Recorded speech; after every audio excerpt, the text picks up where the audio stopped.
All right, welcome. This is the first audio and video slideshow you're going to be watching for the course. This is a voice you'll get pretty used to over the course because we'll be doing this pretty often in an effort to speed up us on some of the terminology and the tools and the steps and get us to the point where we are in the wood shop and in the scene shop very, very often as possible to get you as much hands-on experience as we can. But I do need to get you some things also on PowerPoints and on regular standard lessons. So we'll be doing that via short video clips very often. First off, I will be checking that these video clips are completed. Sometimes I do that just by checking to see if you've done the activity on Moodle. Also, I will do this sometimes by activities, sometimes on Moodle, sometimes with worksheets, etc. We will also be referring to the book often, so make sure when you're watching these videos that you have the book in front of you, and then also be ready and willing to take some notes. Sometimes the stuff that we're doing on the activities and the worksheets will be contingent upon what you find in this tutorial along with the PowerPoint. You can also find all the PowerPoints on Moodle themselves without audio, just in case you're unable to get to this or you want to look back at something. So now that we've looked at a few of those things, let's go into the video and the slideshow. I will try to keep these to about 10 to 12 minutes at the most, so you don't have to block out large periods of time. You can go into study hall or at home and be able to quickly get these viewed and looked at. But also I will be putting these onto YouTube once I figure out how to do that, so that you'll have another option to get them just in case the Moodle link is not working.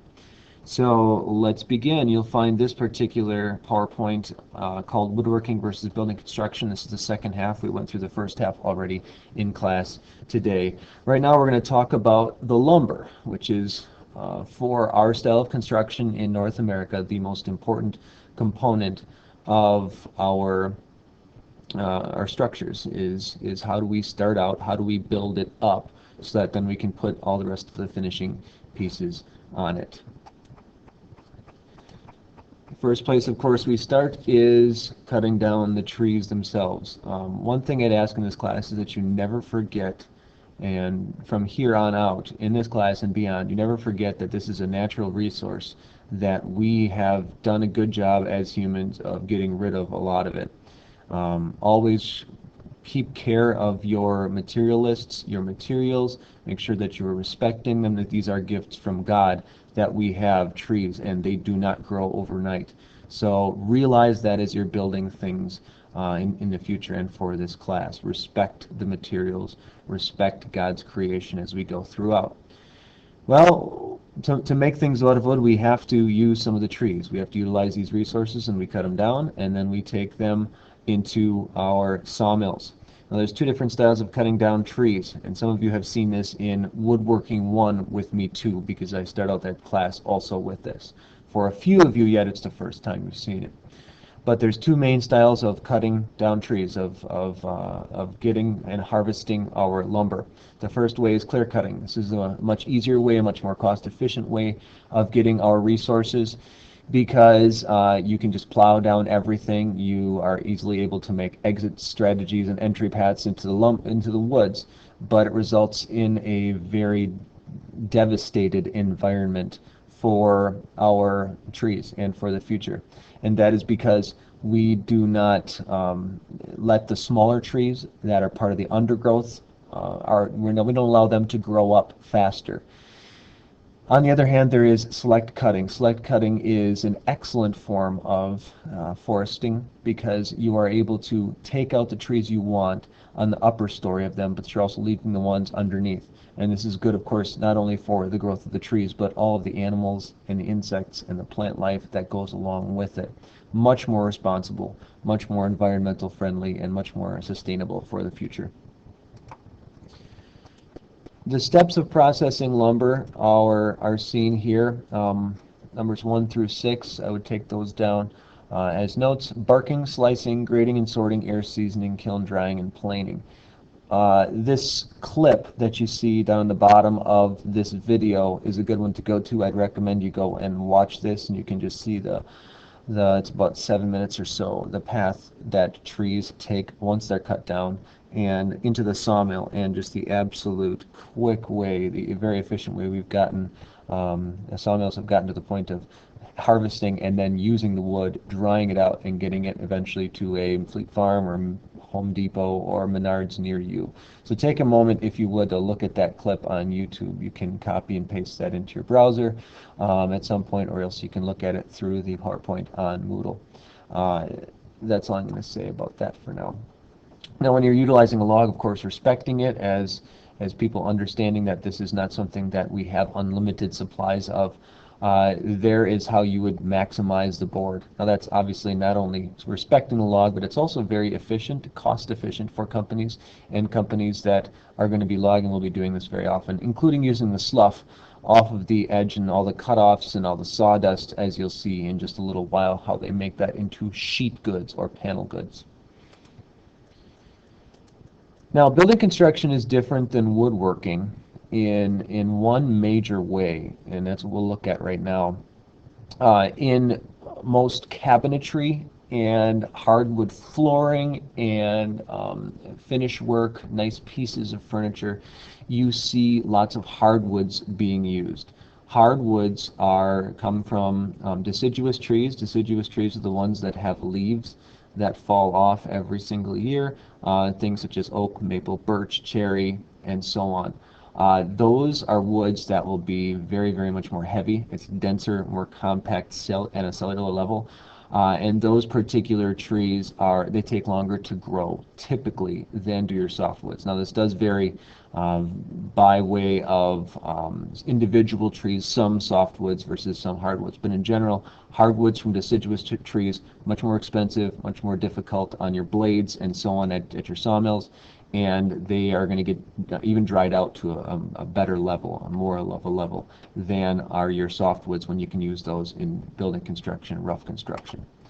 There's your deciduous tree, changes colors, looks pretty and stuff.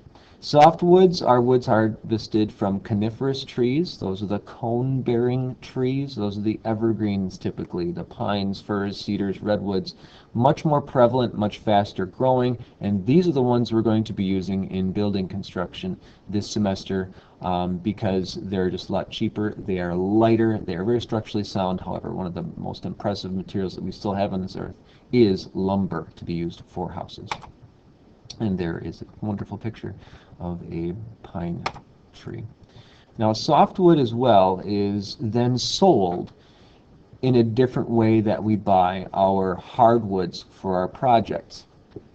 Instead of buying it as 4 or 8-4 lumber and then buying it per board foot, you actually buy it instead by the piece of lumber according to dimensions that have been pre-cut and preset by the lumber companies. And these particular dimensions have become so standard that when you have ever heard of the term a 2x4, that refers to a very common piece of lumber in our industry, oftentimes called a stud, a length of something for wood, for framing construction and for the height of the walls and so on. Now, a 2x4, as it's called, is not actually 2 inches by 4 inches. And that's because of drying, that is because of the way that it's cut down and still wet. But a 2x4 is not actually 2 inches by 4 inches.